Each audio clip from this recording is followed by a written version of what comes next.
In this video, we look at asyncio.gather, a built-in tool that lets your Python program run many tasks at the same time instead of one after another.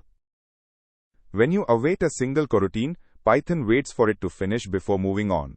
With gather, Python juggles all the coroutines at once, so the whole group finishes in roughly the time of the slowest one.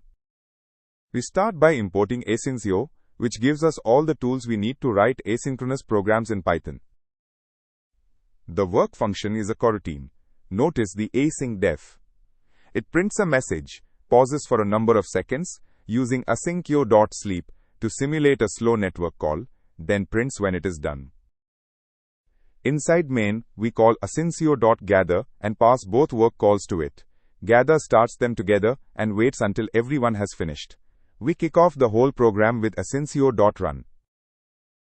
Both tasks print their starting message right away before either one finishes. Task 1 completes first because it only waits 2 seconds. The whole program takes 3 seconds total, not 5. If we had awaited each work call one by one, the program would take 5 seconds. With gather, it takes only 3, the length of the slowest task. Use gather whenever your tasks do not depend on each other. To recap, a single await is sequential, but asyncio.gather is concurrent. Pass in as many independent coroutines as you like, and Python will run them together, saving you the cost of waiting in line.